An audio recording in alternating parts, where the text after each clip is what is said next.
جی ہمیں کو پڑھنے کو وظیفہ بتا دیں، اولاد ہمارے کنٹرول میں نہیں ہے، اور بھائی یہ وظیفوں سے کنٹرول میں نہیں ہوتی۔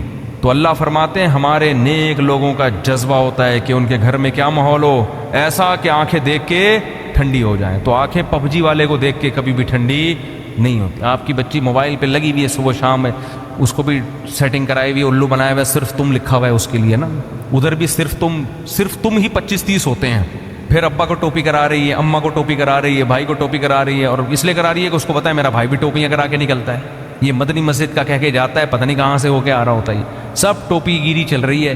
تو گھر میں پھر میرے بھائی محبت کا ماحول بولو یار نہیں ہو۔ میں ایسے گھروں کو بھی جانتا ہوں، اللہ ہمارے گھروں کو بھی ایسا بنا دے علماء کے کہ وہ رمضان میں ان کی بچیاں 10-10 پارے تلاوت کر رہی ہیں روزانہ، گھروں میں مقابلے چل رہے ہیں، تہجد میں مقابلے چل رہے ہیں، بیٹا 15 پارے پڑھ رہا ہے روزانہ، ٹھیک ہے نا، کیسا گھر کا اچھا ماحول ہوتا ہے تلاوت کا، نماز کا، تہجد کا، ٹھیک ہے۔ 24 گھنٹے یہ سب کچھ نہیں ہوتا، تفریح بھی چاہیے انسان کو، کھانا پینا بھی چاہیے، تھوڑی تفریح بھی چاہیے، آؤٹنگ بھی چاہیے، لیکن یہ بھی تو چاہیے نا، آؤٹنگ تو دبا کے ہو رہی ہے، کھانا پینا بھی دبا کے ہو رہا ہے، بس 24 گھنٹے انٹرٹینمنٹ میں ہی گزر رہے ہیں، تو پھر یہ گھر کا ماحول نہ اس میں محبت ہوگی نہ اس میں سکون، چیخ و پکار لگی ہوئی ہے۔ بچوں کو ایک چیز سکھایا کریں، بس یہ میں ملکہ سبا کا واقعہ کل بیان کروں گا، بچوں کو اس میں واقعہ سے ضروری کہ ملکہ سبا عورت ہو کے بڑی ذہین تھی، تو اس سے یہ پتہ چلتا ہے کہ ساری عورتیں ایسی نہیں ہوتی، جو میں بار بار کہتا ہوں جو میرا بیان سن رہی ہیں وہ بہت ذہین ہیں، تو وہ ملکہ سبا کا واقعہ سن کے آپ کو اندازہ ہو جائے گا کہ بڑی بڑی ذہین بھی ہوتی ہیں۔ تو ایک بات کر کے بس بیان ختم کرتا ہوں کہ دیکھو بچوں کو نا گھر میں چیخنے چلانے نہ دو، ایک ان کو ڈریس صحیح پہناؤ پراپر، اور ایک ان کو چیخنے چلانے، اور اس کے لیے ضروری ہے جب خود بھی آواز ہلکی ہو آپ کی، اس سے بہت ماحول خراب ہوتا ہے۔ گھر میں ماحول یہ بناؤ جب شادی ہو نا اسی وقت سے، اب تو جن کے بچے بڑے ہو گئے اب وہ بہت مشکل ہے، جب شادی ہو تو پہلی رات بیگم کو جو آپ نے سب سے اہمیت کے ساتھ جو بات سمجھانی ہے، پہلے تو بیگم کو بتائیں کہ بیگم میری آپ سے شادی ہوئی تھی، اس سلسلے میں آپ کے سامنے حاضر ہوا ہوں، ذرا تمیز سے نا لکھنؤ والوں کی طرح ایک دم نصیحتیں نہیں شروع کر دیں، وہ کہے کہ یار ابھی آگے بیٹھا ہے کوئی محبت کی باتیں کرو، آتے ہی ایک دم چلے 4 مہینے کی باتیں شروع کر دی، اس نے نصیحت شروع کر دی۔ تو آپ پہلے یوں شروع کریں کہ میری آپ سے شادی ہوئی تھی، اس سلسلے میں حاضر ہوں، پھر اس کو آپ شروع میں ہی سمجھا دیں کہ دیکھو ہمارے گھر کا ماحول ہے، ویسے ہوگا تو نہیں لیکن چلو فرض کر لو ہے، اس کو یہ بتائیں کہ دیکھو ہم جب بھی بات کریں گے نا آپس میں ہمارا والیوم کیا ہوگا، 25 تک بس برداشت کریں گے ہم، ٹھیک ہے، 25 سے اوپر کسی کا بھی والیوم ہوا تو وہ جرمانہ دے گا، صحیح ہے، اپنے بارے میں بھی 50 بھی بہت ہے، 100 تو ابھی تو ڈائریکٹ 100 پہ ہوتا ہے جا کے نا، کیوں گھما دیتے ہیں، یہ چیخ و پکار اللہ کو پسند نہیں۔ وَغْضُضْ مِن صَوْتِكَ، قرآن کہہ رہا ہے اپنی آوازوں کو پس کرو۔ میں بھی یہ نصیحت اس لیے کر رہا ہوں کہ اللہ مجھے بھی توفیق دے، یہ مطلب نہیں ہے کہ میرا والیوم بہت ہی دھیما اور بڑی تمیز سے، تو گھر میں سب کچھ چل رہا ہوتا ہے، لیکن تکرار کرنے سے فائدہ یہ ہوتا ہے کہ اللہ توفیق دے دے، سیکھنے والے ہیں نا ہم سب، کبھی ہو سکتا ہے میری بھی آواز اچھلتے کودتے ہوئے باہر آ جائے گلی میں اور چیخنے چلاتے بھی، آپ بولو اس دن تو بیان کر رہا تھا، تو بھائی ہم بھی سیکھنے کے لیے کہہ رہے ہیں باتیں، لیکن بات اچھی کرنی چاہیے انسان کو۔ تو پہلی دن اس کو بتا دیں کہ ہمارا جو والیوم ہے نا وہ ہمیشہ 25 سے نیچے رہے گا، 25 سے اوپر نہیں، جتنا اب 100 کسے کہتے ہیں پورا گلا پھاڑ کے جو بات کرو نا، یہ تو 100 ہے، اس گلے کو ہم نے 4 حصوں میں ڈیوائڈ کر کے 25 سے اوپر نہیں جانے دینا، بلکہ اس میں کچھ لگا بھی دیں، ایسا سسٹم جو اوپر نیچے ہو رہا ہو نا، وہ بتا رہا ہوں، کوئی ایسی مشین لگا دیں، تو اس کے بڑے فائدے ہیں، اس سے جب بچے آپ کے پیدا ہوں گے وہ بھی کیسے تمیز، ایسا خوبصورت ماحول بنے گا نا آپ کے گھر، جو لوگ آئیں گے آپ کے گھر وہ کہیں گے یار یہ گھر جنت ہے، یہ تو بڑے سکون والی زندگی ہے، اس کو آپ ہلکا نہ سمجھیں، یہ چیخ و پکار ہی ہر فساد کی جڑ ہے، ہر فساد کی جڑ کیا ہے، چیخ و پکار، بات کرنے کی تمیز ہی نہیں ہے، گدھے کا مسئلہ کیا ہے، بات غلط نہیں کرتا، تمیز سے نہیں کرتا بات، گدھے کی باتیں صحیح ہوتی ہیں، اسٹائل غلط، اب گدھے کو گھاس چاہیے، بلی کو چاہیے بھوک میاؤں میاؤں، بس سمجھ جاتا ہے آدمی اس کو بھوک لگ رہی ہے، گدھے کو 2 منٹ کا کام ہے آپ سے، لیکن اس کے لیے اسٹائل دیکھو، پہلے پوری آواز پھیپڑوں میں بڑھے گا اور بھر کے پھر ہاں ایسے نکالے گا، تو گدھا کے ساتھ پرابلم یہ ہے کہ اس کی بات غلط نہیں ہوتی، اسٹائل گدھے جیسا ہوتا ہے اس کا ٹھیک ہے نا، تھوڑی سی بات کرے گا آدمی کہے گا اللہ کا واسطہ چپ ہو جا تھوڑی دیر کے لیے، وہ تھر میں گدھے تھے نا جو ہم نے سونے نہیں دے رہے تھے رات کو، تو یہی اسٹائل گھروں میں لوگوں کا ہوتا ہے۔ اچھا وہ توصیف الرحمان صاحب کے بارے میں میرا ایک کلپ وائرل ہوا ہے، یہ وضاحتی بیان بھی میں کر دیتا ہوں، میں نے تو مولانا توصیف الرحمان صاحب کے بارے میں یہ کہہ دیا تھا کہ وہ چیختے بہت ہیں اور بالکل گدھے جیسی آواز، اس طرح کا میں نے کچھ، وہ کلپ میں نے بہت جگہوں سے ہٹایا کیونکہ مجھے خود لگا کہ یار یہ میں بھی توہین کر رہا ہوں نا، اس طرح مجھے نہیں کہنا چاہیے تھا۔ بہرحال ایک عالم دین ہے، علمی اختلاف، وہ میں نے کلپ ہر جگہ سے ہٹوایا لیکن پھر بھی وہ کلپ چل رہا ہے۔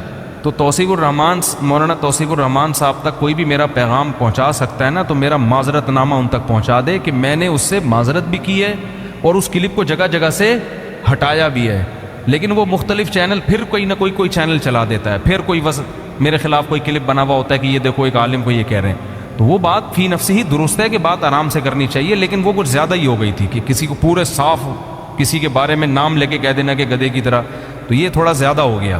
تو میں نے اس سے معذرت بھی کی ہے اور وہ کلپ بھی ہٹوایا ہے، لیکن چینل بعض چینل ہمیں پتہ ہی نہیں چلتا وہ چل رہے ہوتے ہیں۔ تو یہ اگر کوئی مولانا توصیف، ان کو مولانا کہتے ہیں یا کیا کہتے ہیں، شیخ توصیف الرحمان، سعودی عرب میں مولانا کا لفظ زیادہ نہیں ہے نا، تو شیخ کا لفظ ہے، تو شیخ توصیف الرحمان صاحب تک کوئی میرا پیغام پہنچا سکتا ہے، بلکہ پہنچ ہی جائے گا ویڈیو کے ذریعے۔ تو بھائی وہ کلپس کو میں ہٹوا چکا ہوں اور اس سے میں رجوع اس معنی میں کہ وہ لفظ میرے کیا تھے، کچھ ضرورت سے زیادہ سخت الفاظ تھے جو مجھے نہیں کہنے چاہیے تھے۔ تو خیر، تو گھر میں بچوں کو کیا سکھانا چاہیے؟ تمیز، ادب، صحیح ہے نا؟ تو چیخنے چلانے کا گھر میں اگر ماحول ہوگا تو یہ بڑا مسئلہ ہے، لیکن یہ شروع میں ہی کنٹرول ہو جاتی ہیں۔ جیسے وہ ایک آدمی، دو بندوں نے شادی کی، دو بہنوں سے، دو بھائیوں نے دو بہنوں سے شادی کی، 6 مہینے گزر گئے، ایک کی بیوی بڑی تمیز سے، بہت ادب احترام، دوسرے کی بیوی کنٹرول میں ہی نہیں۔ تو اس نے اپنے بھائی سے پوچھا کہ یار یہ تیرا اس پہ اتنا روب ہے، ایسے تمیز سے بیٹھی رہتی ہے تیرے سامنے، میری والی کا تو روب ہی نہیں۔ اس نے کہا میں پہلے دن آیا تھا نا، میں نے گلاس سامنے تھا، اس کو ایسے کک ماری نا کہ کس کم وقت نے گلاس ادھر رکھا، پھر گیا ادھر بلی کی گردن مڑوڑ دی، یہ کر دیا، ایسے بھٹو بچوں اسٹائل سے آئے، وہ ڈر گئی نا کہ یہ تو بہت ہی خطرناک ہے، تو بڑی تمیز سے۔ ویسے آج کل خواتین ڈرتی نہیں ہے اس اسٹائل سے، یہ میں بتا دوں، یہ پرانے دور کی پرانی باتیں ہیں۔ آج کل آپ جائیں گے نا، ایک گلاس اٹھائیں گے، وہ اٹھا کے لوٹا مارے گی آپ کے سر پہ کھولا لے کے بھاگ جائے گی وہ، اور صحیح کرے گی۔ ظاہر ہے یہ کون سا اسٹائل ہے آنے کا؟ آپ کو چاہیے آپ آ کے اسے اسی اسٹائل میں بات کریں کہ بھائی میری آپ سے کل شادی ہوئی تھی، اس سلسلے میں حاضر ہوا ہوں۔ تو اب یہ 6 مہینے بعد یہ آیا اور اس نے بھی گلاس کو کک ماری نا، تو بیگم بولتی ہے اب ان ڈراموں سے کچھ بھی نہیں ہوگا۔ تو یہ شروع میں اگر کنٹرول ہو جائے معاملہ تو ٹھیک ہے، بعد میں تو سب چیخنا چلانا، پھر تو پھوڑو، صحیح ہے نا؟ وہ چیخے آپ بھی چیخو، وہ دروازہ تھوڑا سا بند کرے آپ اٹھا کے کھولو اور اسپیڈ سے بند کرو۔ ہمارے حضرت نے ایک واقعہ سنایا، اس طرح طلاق ہوئی ہے، شوہر گھر میں آیا تھکا ہوا، تو بیگم انتظار کر رہی تھی، کہیں لیٹ ہو گیا تھا یہ، اس کو غصے میں بیٹھی ہوئی تھی بیگم۔ تو جب یہ آیا ہے نا کمرے میں، تو اس نے دروازہ دھاڑ کر کے بند کیا نا، بیگم کا موڈ آف تھا تو اس نے کو غصہ آیا، اس نے دروازہ دھاڑ کر کے بند کیا۔ بیگم نے کہا مجھے تپانے کے لیے اتنی زور سے دروازہ بند کیا، دوبارہ اور تیز بند کرو۔ یہ بھی بس سینگ نہیں تھے ان کے، حرکتیں تو وہی بیل والی، پرانا واقعہ ہے، ان کو نہیں پتہ چلے گا۔ انہوں نے کیا کیا، کھولا اور فل اسپیڈ کے ساتھ دھاڑ کر کے اور زور سے، پھر لڑائی شروع، اور طلاق تک نوبت آئی ہے۔ کس بات پہ کہ جی دروازہ زور سے، اس پہ ان کی درمیان طلاق ہو گئی۔ تو یہ ہے انسان جب غصے میں بے قابو ہو جاتا ہے، اور اب بھائی اس نے اگر بول دیا تھا زور سے بند کرو تو کچھ اور بول دیتے ایسے موقع پہ، بولے بیگم یہ مناسب نہیں ہے، میں شادی ہوئی تھی اس سلسلے میں حاضر ہوا ہوں اور آپ کیا کر رہی ہو تو معاملہ طلاق تک کم از کم نہ پہنچتا۔ اللہ تعالیٰ سمجھنے کی عمل کی توفیق عطا فرمائے۔ بھائی ایک سوال کی پرچی رہ گئی، بہت دیر سے دی ہوئی ہے انہوں نے۔ ماں نے کسی کو رقم رکھوائی تھی کہ یہ میرے فلاں بیٹی کو دے دینا، اور اس کی 2 بیٹیاں ہیں، تو کیا وہ رقم دونوں میں تقسیم کر سکتے ہیں؟ ماں نے جو رقم رکھوائی تھی کہ میری فلاں بیٹی کو دے دینا، ماں کا اگر انتقال ہو گیا ہے تو یہ فلاں بیٹی کا نہیں ہے، اس میں وارثوں کا پورا پورا حصہ ہے۔ بیٹیوں کا بھی ہے، ماں کے اگر بیٹے ہیں تو ان کا بھی ہے، ماں کے اگر بیٹے نہیں ہیں تو پھر والدہ کے جو باپ تھے ان کا ہے، باپ بھی نہیں ہے تو بھائیوں کا ہے۔ وہ تفسیر علماء سے پوچھ لیں۔ اپنے اولاد کے لیے، وارثوں کے لیے وصیت شریعت میں کالعدم ہے۔ یہ جو لوگ کہتے ہیں نا کہ یہ اتنا میرے فلاں بیٹے کو دے دینا، فلاں بیٹی کو، نہ کچھ بھی نہیں ہوگا۔ جب مریں گے تو وراثت تقسیم ہوگی اس میں۔ کہ آپ جو چاہتے ہو نا ہمارے گھر میں امن قائم ہو جائے، ہمارے گھر میں محبت ہو، تو آپ کے اللہ کی قسم اٹھا کے بولتا ہوں آپ کے پاس اسلام کے علاوہ کوئی آپشن نہیں۔ تو اتنا لبرل بنو جتنا افورڈ کر سکتے ہو۔ ہاں، جو میرے پاس گھر کے حالات اور واقعات آ رہے ہیں نا، ابھی ایک لبرل فیملی میں واقعہ ہوا کہ اب میں وہ سناؤں گا تو پھر وہ ان کو پتہ چل جائے گا، تو مناسب نہیں ہے، کیونکہ اب اس میں میں ایسے جتنا بھی کردار کو وہ تبدیل کروں گا نا تو وہ سمجھ جائیں گے۔ کوئی دوسرا سنا دیتا ہوں جو بہت پرانا ہو، ان کو پتہ نہ چلے۔ یعنی بچوں کو لبرل بنایا، براڈ مائنڈڈ بنایا کہ یہ مولویوں کے چکر میں نہیں پڑنا، تو بچے پھر اتنے آزاد ہو گئے. چلو یہ تو میں سنا دیتا ہوں، اس پہ انشاءاللہ جس کا یہ واقعہ وہ ناراض نہیں ہوں گے. یہ والا واقعہ ایک صاحب نے مجھے بتایا، میں نے اپنی بچی کا اسکول میں ایڈمیشن کروایا، ریٹائر آفیسر ہیں وہ، ایسے ہی کسی اسکول میں جو آج کل بڑے مشہور ہیں، جن کا ایجوکیشن لیول بہت اونچا، بھاری بھرکم فیسیں دیکھ. یہ پچھلے ہفتے کا انہوں نے مجھے بتایا یہ واقعہ. کہہ رہے ہیں میں ایک دن بچی کو میں نے کہا، 9 سال کی بیٹی، اس کو میں نے کہا پانی پلانا. انگلش میں کہتی ہے کہ جو کام آپ خود کر سکتے ہیں وہ دوسروں سے نہیں کروانا چاہیے. بات آ رہی ہے سمجھ میں؟ ڈیڈی، پاپا، جو کام آپ خود کر سکتے ہیں وہ دوسروں سے نہیں کروانے چاہیے. کہہ رہے ہیں میری تو کھوپڑی گھوم گئی یار. حالانکہ وہ خود ایک بہت بڑے آفیسر ہیں، یعنی وہ کوئی مذہبی نہیں ہے جو مجھے سنا، کی اپنی داڑھی بھی نہیں ہے، امید ہے انشاءاللہ نماز پڑھتے ہوں گے. لیکن وہ کہنے لگے کہ یار مجھے یاد آیا کہ ہماری ماں یا ہمارے والد صاحب جب ہمیں پانی کا کہتے تھے تو ہمارے بھائیوں میں لڑائی ہوتی تھی کہ کون پلائے گا. لڑتے تھے ہم، میں پلاؤں گا کہ نہیں میں پلاؤں. کہہ رہے ہم آدھا گھنٹہ بیٹھ کے اپنی ماں اور اپنے باپ کے پاؤں دباتے تھے، کیونکہ ہم نے سنا ہوا تھا مسجد میں مولوی صاحب سے کہ ماں کی خدمت کر کے جو دعا لی جائے اس کا نعم البدل دنیا میں کوئی نہیں ہے. اور اسکولوں میں بھی یہ چیزیں بتائی جاتی تھیں. کہہ رہے ہم تو باپ پاؤں دبانے کے لیے، پانی تو زیادہ ضروری چیز ہے نا، پاؤں دبانا تو کوئی ضروری فرض تھوڑی ہے، اس سے کیا ہوگا پاؤں دبا کے، وقتی طور پہ ریلیکس ہو جاتا ہے آدمی. کہہ رہے ہم تو پاؤں دبانے کا انکار کفر سمجھا جاتا تھا، اور یہاں پانی پلانے سے 9 سال کی بچی کیا کہہ رہی ہے کہ اپنا کام خود، کیونکہ اسکول میں یہ مزاج بتایا جا رہا ہے، بنایا جا رہا ہے. یعنی میں نے پہلی فرصت میں اس کو اسکول سے نکالا. اب کہاں ایڈمیشن کیا یہ ان کی ہیڈ ایک ہے، ہوم اسکولنگ کا کیا یا کیا کیا واللہ اعلم، یہ کوئی اسے اسلامی اسکول میں ایڈمیشن کروایا. تو انہوں نے کہا یہ تو پڑھ لکھ جائے گی لیکن یہ تو باغی بن جائے گی. تو باقاعدہ یہ ابھی تو ہمارے ہاں لبرلزم اس اسٹائل میں ہے نہیں جو یورپ میں ہے. ابھی تو اسکول اس طرف آہستہ آہستہ لے کے جا رہے ہیں. کچھ دن پہلے پاکستان میں ایسا ہوا، بچے نے باپ نے بیٹے کو مارا، تو بچے نے پولیس کو کال کی کہ میرے باپ نے مجھ پہ ہاتھ اٹھایا ہے. تو پولیس والے نے کہا کہ کیا ہو گیا، اگر ہاتھ اٹھا لیا تو باپ ہے نا اس نے لفٹ ہی نہیں کرائی. کیا خیال ہے؟ کیونکہ پولیس والے نے کہا یار آج میں اس کو جیل میں بند کروں گا تو کل میں اپنے بچے پہ ہاتھ اٹھاؤں گا، وہ کہے گا دوسروں کے لیے اصول کچھ اور میرے لیے اصول کچھ اور. تو وہ مجھے کہنے لگے یار دیکھو یہ کیسا قانون ہے. وہ صاحب کہنے لگے پولیس کو فون کیا، پولیس لفٹ ہی نہیں کرا رہی. میں نے کہا الحمدللہ ہمارے یہاں پولیس میں ابھی انسانیت اتنی ہے. ہاں خام میں بے تحاشا مار پٹ رہا ہو، وہ بہت ہی زیادہ کوئی ظلم کر رہا ہو تو وہ تو ناجائز ہے، وہ الگ چیز ہے. اس میں تو ہم بھی کہتے ہیں پولیس کو بتا بھائی یہ تو ہڈیاں توڑ رہا ہے، ٹھیک ہے نا. خام میں بعض لوگ نفسیاتی ہوتے ہیں، گھر میں آتے ہی چیزیں توڑنا پھوڑنا، اٹھا کے ادھر پٹک دیا ادھر کا سر پھوڑ دیا. کچھ ایسے باپ بھی ہیں مارکیٹ میں، تھوڑے ہیں لیکن اس طرح کے واقعات بھی ہوتے ہیں. بیوی کو مار رہے ہیں بلا وجہ بچوں کے سامنے. ایک صاحب نے مجھے بتایا میرے والد نے میری ماں کو مارا اور اس کا ہاتھ توڑ دیا. یہ اس میں تو پولیس کا کیس، اسلام بھی کہتا ہے کہ بھائی اس میں ہاتھ کی جو دیت ہے وہ دینی پڑے گی، بلکہ قصاص دینا پڑے گا. اسلام کہتا ہے شوہر نے بیوی کا ہاتھ توڑا ہے تو جہاں سے ہڈی توڑی ہے نا اس شوہر کی ہڈی بھی وہیں سے توڑی جائے گی. تو اسلام ہے. آپ تو پھر بھی پولیس کیس بنا کے چند دن جیل میں رکھ کے چھوڑ دیتے ہیں، اسلام نہیں چھوڑتا. اسلام کہتا ہے آنکھ کے بدلے آنکھ. اس میں میاں بیوی میں کوئی فرق نہیں کرتا. وَكَتَبْنَا عَلَيْهِمْ فِيهَا أَنَّ النَّفْسَ بِالنَّفْسِ وَالْعَيْنَ بِالْعَيْنِ وَالْأَنْفَ بِالْأَنْفِ وَالْأُذُنَ بِالْأُذُنِ وَالسِّنَّ بِالسِّنِّ وَالْجُرُوحَ قِصَاص. اس میں قرآن نے کہا آنکھ کسی کی پھوڑی ہے تو آنکھ کے بدلے آنکھ، کان کے بدلے کان، دانت کے بدلے دانت. شوہر نے بیوی کے مکہ مارا، دانت ٹوٹ گیا، تو اسلام عورت کو یہ رائٹ دیتا ہے کہ عورت عدالت میں کیس کرے، عدالت پکڑ کے ہتھوڑا پکڑائے عورت کے ہاتھ میں. اور اگر عورت کو یہ خطرہ ہے کہ ادھر کا دانت توڑنے کے بجائے پوری 32 ہی نکل جائے گی، توڑنے نہیں آتے اس کو، ویسے تو آتے ہیں سب کو الحمدللہ، لیکن اگر نہیں آتے تو جلاد کو کہا جائے گا، ڈاکٹر کو کہا جائے گا اس کا دانت نکالو یہاں سے. پھر عورت کو یہ رائٹ ہے کہ چاہے تو معاف کر دے یا دیت لے لے دانت کی، جو بھی دیت بنتی ہے. یہ تو رائٹ کس نے دیا ہے؟ شوہر نے بیوی کو قتل کر دیا تو عورت کے وارثین کو یہ پورا حق حاصل ہے کہ وہ شوہر کو کیا کر دیں؟ قتل کر دیں عدالت کے ذریعے. تو ایک سزا ہوتی ہے ادب سکھانے کے لیے. ادب میں دانت تھوڑی توڑے جاتے ہیں یا ایسے تھوڑی مارا جاتا ہے جانوروں کی طرح. تو میں تو ان باپوں کی بات کر رہا ہوں جو تمیز سے مارتے ہیں. بچہ نہیں بات مانا 2 تھپڑ لگا دیے اس کے. انسان کا بچہ بن کیا کر رہا ہے؟ ٹھیک ہے نا. تو اس پہ بھی کیس یہ تھوڑی ہوتا ہے بھائی، یہ تو آپ کلچر کو تباہ کر رہے ہو. اور بچے کے لیے اصل تو یہی ہے کہ محبت سے اس کی تربیت کرو. لیکن 100 میں کچھ ایسے ہوتے ہیں جو تمیز کی زبان نہیں سمجھ رہے ہوتے، تو ان کی خیر خواہی اس میں کہ ان پہ سختی کی جائے، ابھی سدھر جائیں گے وہ۔ میں اپنا واقعہ بتاتا ہوں نا، میری بچی 6-7 سال کی تھی، اس نے 5 روپے اٹھا لیے کہیں سے بغیر بتائے، گھر میں میز میں پڑے ہوئے تھے، اس نے اٹھا لیے، تو میں نے اس کو محبت سے نہیں سمجھایا، میں نے ایک تھپڑ لگایا۔ میں نے بچوں کو میں الحمدللہ نہیں مارتا، اگر یقین نہ آئے نا تو ابھی بچوں کو بلا کے میں آپ کو شہادت دلواتا ہوں کہ ابا مارتے کہ نہیں مارتے۔ اور یہ اس کی علامت پتہ ہے کیا ہے، کہ بچے باپ سے محبت کرتے ہیں یا غیر ضروری روب میں ہیں۔ اس کی علامت یہ ہے کہ بچے باپ کو گھر میں دیکھنا چاہتے ہیں کہ نہیں دیکھنا چاہتے۔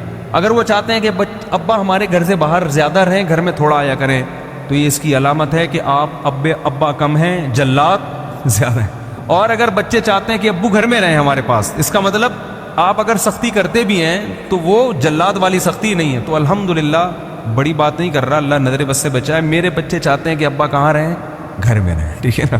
باہر نکلتے وہ سب پکڑے ہوئے ہوتے ہیں، کھینچ رہے ہوتے ہیں، کہاں جا رہے ہو، ادھر آؤ، ٹھیک۔ اور جہاں میں جا رہا ہوتا ہوں سب کی کوشش ہوتی ہے ہم بھی ابا کے ساتھ چلیں، لیکن اس کے باوجود بھی ہم چترول تمیز سے لگاتے ہیں، اس لیے کہ بھائی بچہ تو بے عقل ہے نا، اس کے دل میں خوف بٹھانا پڑتا ہے کچھ چیزوں میں۔ تو میری بچی نے 6-7 سال کی تھی، اس نے کہیں سے 5 روپے نکال لیے، تو میں نے ایک تھپڑ، مجھے اچھا نہیں لگ رہا تھا، بہت ترس آ رہا تھا اس کے اوپر، لیکن میں نے کہا آج چھوڑ دیا تو یہ دوبارہ بھی نکال سکتی۔ ایک تھپڑ لگایا، کہا کہ کبھی بھی بغیر پرمیشن کے پیسے کہیں سے اٹھانے کی اجازت نہیں، یہ بہت بڑا جرم ہے، یہ چوری میں آتا ہے۔ اور اس کا فائدہ یہ ہوا کہ وہ جن اور سب بچوں کے سامنے لگایا، وہ سب ایسا ڈرے ہیں، اب میں مطمئن ہوں، مجھے پتا ہے گھر میں کہیں بھی پیسے پڑے ہوں گے بچے نہیں اٹھائیں گے۔ وہ ایک پر روپ بیٹھ گیا، مگر ہم یورپ میں ہوتے، پیسے اٹھائے، ہم کہتے نہیں بچوں کو تمیز سے محبت سے سمجھاؤ، بٹھا کے دیکھو بیٹا ایسے نہیں کرتے۔ وہ تو تمیز سے تو سمجھا چکے تھے نا، تمیز سے پہلی دفعہ میں تھوڑی ہے، پہلے تو 2-3 دفعہ تمیز والا پروگرام چل چکا تھا، لیکن بچوں کو شیطان آ کے برگلاتا رہتا ہے، یار اٹھا لو کیا جا رہا ہے، تو اس میں پھر سختی کرنی پڑتی ہے۔ ایک دفعہ کر لی ہمیشہ کے لیے جان چھوڑ، اس میں بچے کا فائدہ ہوا کہ نہیں ہوا؟ ورنہ جب ایک دفعہ بچہ چوری سیکھ جائے نا، وہ ذلیل ہو جاتا ہے معاشرے میں، پتہ چلتا ہے لوگوں کو یہ چور ہے، پھر لوگ معاملات چھوڑ دیتے ہیں اس سے، اس کی دنیاوی ترقی بھی ختم اور اخروی بھی ختم۔ حضرت عمر کے دور میں ایک چور کا ہاتھ کاٹا حضرت عمر نے، اس نے کہا اللہ کی قسم پہلی دفعہ کر رہا ہوں، فرمایا پہلی دفعہ پکڑا نہ جاتا، اگر پہلی دفعہ کر رہا ہوتا، ٹھیک ہے نا، تو بہت دفعہ کر چکا ہے۔ تو سختی کی بھی اجازت اسلام نے دی ہے، بلکہ فرض قرار دیا ہے کہ بعض موقع پر اولاد پر سختی کی جائے۔ تو میں یہ عرض کر رہا تھا میرے بھائی، اگر میں مسلم نہ ہوتا میں بچی پر ہاتھ نہ اٹھاتا، مجھے پتا تھا کہ مجھے اللہ نے پرمیشن دی اس کے فائدے کے لیے۔ اچھا ایک بات خوب اچھی طرح یاد رکھو، بچوں پر جب بھی ہاتھ اٹھاؤ نا، ایک تو بہت جانوروں کی طرح نا پیٹو، اٹھا کے اس کا بہت ہی، اور گالیاں اس کو دے رہے ہوتے ہیں، لگ خود کو رہی ہوتی ہیں، اور الو کا پٹھا، تو وہ تو آپ کا پٹھا ہے ایسی گالیاں نہ تو جو ریورس ہو کے کھا رہی ہو۔ اچھا خیر یہ تو ایک مزاح ہے۔ ایک بات خوب اچھی طرح سمجھیں، بچے کو مارنے سے بچے میں منفی جذبات پیدا نہیں ہوتے، مارنے کے بعد پھر اسے مسلسل جب تانے دو گے نا، پھر وہ باغی بنے گا اور پھر کنٹرول میں نہیں آئے، یہ انسان کی نیچر۔ ہمارے والد صاحب نے ہمیں مارا پیٹا ہے، الحمدللہ فخر سے بتاتے ہیں، جب دیکھتے تھے ٹیوشن کی چھٹی ہو رہی ہے، پڑھنے میں دلچسپی نہیں ہے، بنٹے کھیل رہے ہیں بیٹھ کے، ٹھیک ہے نا، لڑکوں میں پب جی ہوتا تو ابا ہمارا قیمہ بنا چکے ہوتے اب تک، بولے کیا کر رہا ہے تو پب جی کھیل رہا ہے۔ تو لیکن ہمارے والد صاحب کو اللہ جنت نصیب کرے، ان کی مغفرت فرمائے، ان کی ایک بڑی پیاری بات تھی، جب مارتے تھے تو اس کی تلافی کرتے تھے، پھر سمجھ میں آ رہی ہے بات، جہاں ٹھکائی لگی ہے اس کے بعد بیٹھ کے اتنی ہی محبت بھی دیتے تھے، پھر محبت سے سمجھاتے تھے، پیسے دیتے تھے، ٹھیک ہے نا، خیال کرتے تھے، عزت اور زیادہ دینا شروع کر دیتے تھے کہ نہیں بھائی یہ تو بہت اچھا ہے، نہیں بھائی یہ تو ماشاءاللہ۔ اس سے کیا ہوتا ہے کہ اینٹی بایوٹک کے جو سائیڈ ایفیکٹ ہیں نا وہ کیا ہو جاتے ہیں۔ دیکھو اینٹی بایوٹک جب آپ کھاتے ہیں نا تو یہ جراثیم مارتی ہے باڈی میں، تو اینٹی بایوٹک کو یہ نہیں پتا ہوتا کہ بیماری کے جراثیم کون سے ہوتے ہیں اور صحت کے جراثیم کون سے، وہ سبھی پہ اسپرے کرتی ہے، تو اس سے آپ کی باڈی کے جو اچھے جرثومے ہوتے ہیں نا وہ بھی مارکیٹ سے کیا ہو جاتے ہیں، شارٹ۔ تبھی ڈاکٹر کہتے ہیں کوئی طاقت کی غذائیں لو تاکہ وہ آپ کا جو امیون سسٹم ہے وہ بڑھنا شروع ہو جائے۔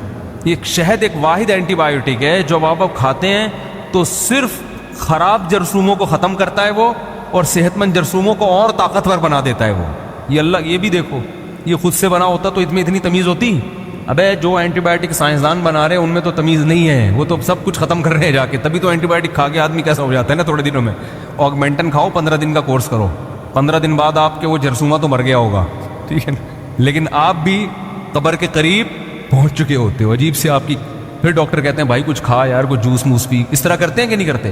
لیکن شہد آپ 1 مہینہ کھا لو, صرف خراب جرثومے میں مریں گے, اور جو آپ کی باڈی کے لیے ضروری جراثیم ہے نا وہ اور صحت مند ہو جائیں گے.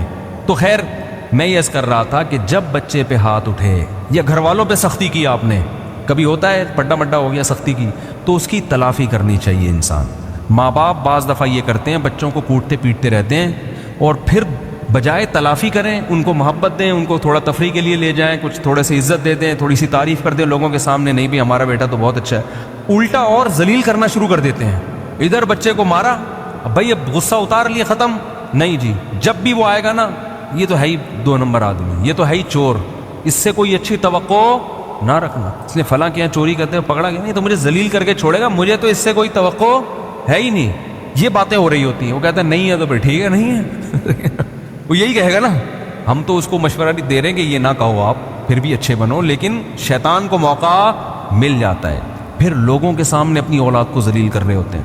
یہ بہت بری حرکت ہوتی ہے کہ اپنے بیٹے بیٹی کی برائیاں کسی 3rd پرسن, بیٹا جب سنتا ہے کہ میرے باپ نے میرے خلاف بولا ہے تو باپ کا کہا ہوا بہت اوتھینٹک سمجھا جاتا ہے, پھر عزت نہیں ہوتی. تو جیسے آپ کو بیٹے کو فالو کرانا پڑے گا نا کہ وہ اسلام کو فالو کرے, بھائی اسلام بیٹے کو کہتے ہیں نا باپ کی اور ماں کی اطاعت کرو, تو اسلام آپ پر بھی کچھ ذمہ داریاں لگاتا ہے. اس میں ایک ذمہ داری یہ کہ غیبت جیسے کسی اور کے لیے حرام ہے, آپ کے لیے اپنی اولاد کی غیبت بھی حرام ہے. بہت مشکل ہے بات سمجھانا. جیسے کسی اور کو کسی کے سامنے ذلیل کرنا حرام ہے, تو اپنی اولاد کی عزت کا خیال کرنا بھی آپ پہ فرض ہے, بلکہ اپنی اولاد کو رسوا کرنے کا گناہ دوسروں کو رسوا کرنے سے زیادہ ہے, کیونکہ رشتہ داری میں آتی ہے یہ چیز. آپ اپنی اولاد کو عاق کر سکتے ہو جائیداد سے؟ بولو نہیں کر سکتے نا, خونی رشتہ یہ ختم نہیں ہو سکتا. تو بلڈ ریلیشن جیسے اولاد کا باپ کے ساتھ ہے, باپ کا بھی اولاد کے ساتھ ہے یا نہیں ہے؟ تو باپ کو اجازت نہیں ہے کہ وہ اپنی اولاد کو لوگوں کے سامنے رسوا کرے. اگر اس میں کوئی جرم ہے بھی تو باپ پر واجب ہے کہ اس پہ پردہ ڈالے. وہ یہ نہیں بتایا کہ میرا بیٹا وہاں بیٹھ کے سٹا پی رہا تھا, پتا ہے یہ جانا ہے میں نے, یہ ہے اتنا ان پہ خرچ, ایسے بتا رہے ہوتے ہیں, مجھے بھی بتاتے ہیں. ہاں کسی سے مشورہ لینا ہے, کسی خیر خواہ سے, کہ بھائی وہ مشورہ دے گا کہ بچہ بگڑ گیا ہے تو مفتی صاحب مشورہ دیں کیسے سیٹنگ پہ آئے, تو وہ مشورے کے طور پر برائی کرنا ایک الگ بات ہوتی ہے. اس میں انسان ساری دنیا کے سامنے ڈھنڈورا نہیں پیٹتا, اس میں مخصوص لوگوں کے سامنے جا کے, جیسے بیماری ہے تو ڈاکٹر کو بتائے گا نا میرے بچے کا پیٹ خراب رہتا ہے, ٹھیک ہے نا, یہ بتاتے ہیں نا ڈاکٹر کو. تو ایسے ہی یاد رکھو کہ اپنی اولاد کو لوگوں کے سامنے رسوا مت کیا کرو, بلکہ لوگوں کے سامنے عزت دو. اس سے اولاد کا دل بڑا ہوتا ہے کہ یار میرا باپ مجھے بولو نا عزت دیتا ہے, بہت بڑا دل ہوتا ہے, پھر وہ قربانی دے گا آپ کے لیے. تو نہ ماں اپنی بیٹی کو ذلیل کرے, مائیں بھی بڑا رسوا کر رہی ہوتی ہیں بچیوں, یہ تو کام ہی نہیں کرتی, یہ تو سارا دن پڑی رہتی ہے. وہ بیٹیاں جب دوسروں سے سنتی ہماری اماں ایسی برائی, تو منفی جذبات پیدا ہوتے ہیں. تو خیر کہاں سے کہاں بات چلی گئی یار, جلدی سے موضوع کی طرف بس 1-2 آیتیں پڑھ کے, تاکہ آگے تو چلے نا, امام مہدی تک پہنچنے کی کوشش تو کریں ہم. تو اللہ نے فرمایا افنجعل المسلمین کل, اس پر میں مستقل بیان کروں گا کہ گھر میں اسلام نافذ کیسے ہو. لٹھ لے کے تھوڑی نافذ کر دیا جائے گا کہ جی وہ جو چوری کرے گا اس کا ہاتھ کاٹ دیں گے ہم ٹھیک ہے نا, جس نے سٹا لگایا اس پہ 80 کوڑے ماریں گے.